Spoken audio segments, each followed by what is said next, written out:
Dwane Casey just announced as the Detroit Pistons regular season ends, he is stepping down as the Pistons head coach and moving into a front office role. We're going to talk about the details of this report and what it means for the Pistons moving forward right here on the DSN News Desk. Let's go.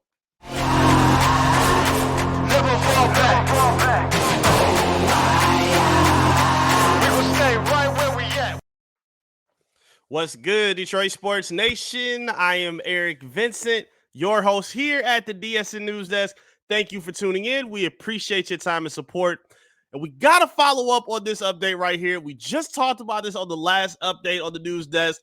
Dwane Casey has officially announced he's stepping down as the Detroit Pistons head coach, moving into a front office role granted by Tom Gores and Troy Weaver.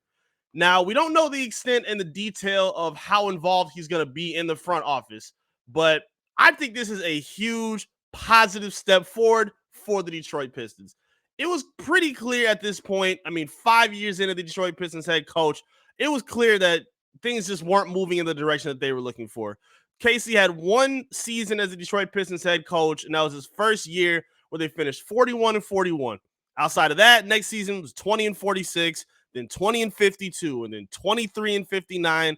And now after this final game against the Chicago Bulls on the road, the Detroit Pistons finished 17 and 65 with their final record with Dwane Casey as their head coach. Something had to shake at this point.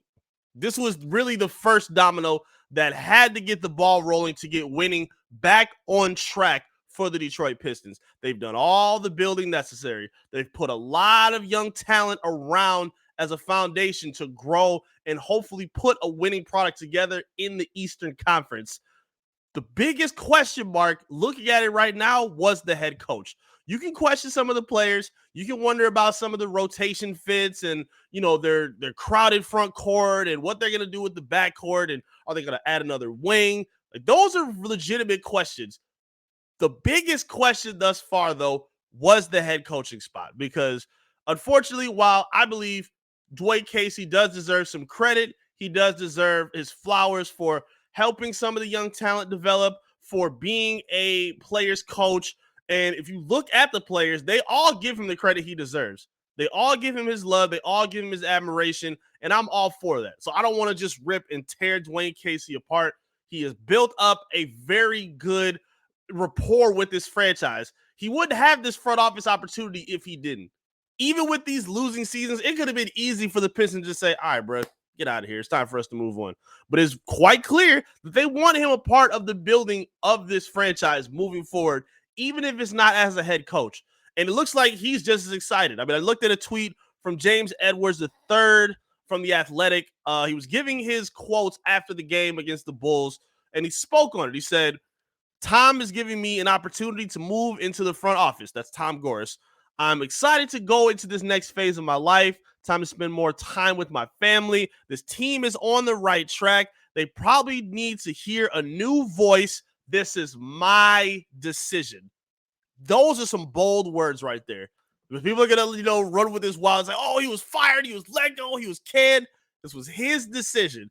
And I think the Pistons giving him the ability to make the decision, and him not being selfish in the decision, he's putting his ego aside and saying what's best for the team is maybe me stepping aside. I have nothing but respect for Dwane Casey for that. We can talk about his, his IQ and his coaching acumen and all that. That can be up for debate. But I think he deserves a lot of credit and respect for being able to make the decision on his own to step aside. Even if you're not given the opportunity, it takes a lot of ego being removed to say, you know what? What's best for this team is probably me stepping to the side. And I absolutely love that by Dwane Casey. A lot of respect given him my way. And we kind of talked about this before. We talked about what this could possibly mean in terms of new coaches being on the horizon for the Detroit Pistons, who they could be searching for. And now at this point, it looks like they're going to be looking sooner than later. Some of the names that I saw mentioned on realgm.com, Ime Udoka was a name that was pitched. I mean, we talked about him last time on the episode of the News Desk. His winning background for the Celtics speaks for himself. We can have all the debate we want about his off-court history. None of it is a law-breaking activity that he did. It's definitely, frowned upon for what he did, especially with someone as beautiful and amazing as his wife was. But the point is, his basketball resume speaks for itself. And I believe to rule that out and to say, you know what, we don't even need it, we're not even going to consider it, I think we'll be doing a disservice to this team because I believe he has some good coaching to provide a young team, especially one like the Detroit Pistons who are trying to win. Charles Lee was also mentioned. Adrian Griffin, who we mentioned, the assistant for the Toronto Raptors, if I'm not mistaken. Chris Quinn, I also was heard mentioned as an option. We talked about Jerry Stackhouse in the comment section. I saw some of you mention Rasheed Wallace and some other pretty intriguing names. And the point is, either way, the Pistons absolutely need a new voice at this point. They need somebody fresh. They need somebody that's going to get the best out of them, that can put them in creative spots offensively and get the best out of them defensively. While the Pistons have a lot of resources to add, a lot of talent in the draft, some pieces in free agency, I believe the majority of this team is kind of solidified at this point. Having a franchise player in Cade Cunningham, having breakout sensational talent in Jaden Ivey and Jalen Duren, who looked amazing this season, having a James Wiseman, having auxiliary pieces like Beef Stew and Alec Burks and Bojan Bogdanovic and Killian Hayes, I believe those pieces enough are going to be the focal point going forward in keeping this team intact for the future. You can maybe even debate Marvin Bagley, but maybe that's a little bit more of a debate in the conversation. Either way, I believe the Pistons are now in a position where they're not looking to rehaul their roster again. They're not looking to add, remove 5 to 10 guys and bring in 5 to 10 more new ones. I believe they're looking to win with the young talent that they're developing. They want to see what they have with Cade as the focal point, with Jaden Ivey riding shotgun next to him, Jalen Duren ascending the way he has been, using Bojan Bogdanovic as a secondary scorer instead of one of your primary scorers. I believe the Pistons are trying to win with the pieces they have now. And the first domino that needed to shake in order to make that happen was obviously the head coaching position. They need to make this work.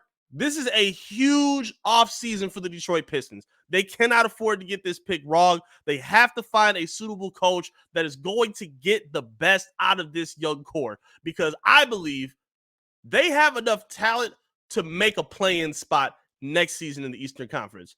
I know the East is getting deep. I know it's getting strong and scary, but I believe the Pistons have enough talent. They have enough star talent around them to compete for a play-in spot. We see teams dropping down, see teams like the Hawks and the overrated Toronto Raptors. We see them come down back to heaven, or back to earth, excuse me. They were live up in heaven. Now they're back down to earth. And at this point, I think you can see a realistic path where the Pistons can overtake some of those teams. Even teams like the Pacers, who started off white hot and were the 6th seed in the East and have dropped down now out of the play-in position. Mostly because of some injuries. But either way, I think the Pistons are in a suitable position enough that they can start winning in the East and in this division as soon as next season. But it has to start with the head coach that's going to steer them in the right path to get to that winning foundation. I think they can make it happen, and I hope they do. Talk to me in the comment section. I would love to hear your feedback, though. We just talked about it in the last episode. Let's run it back again. Who do you want to see the Pistons go after for the head coaching position? Now that there's an opening, I want to hear your feedback, and I want to hear what you think.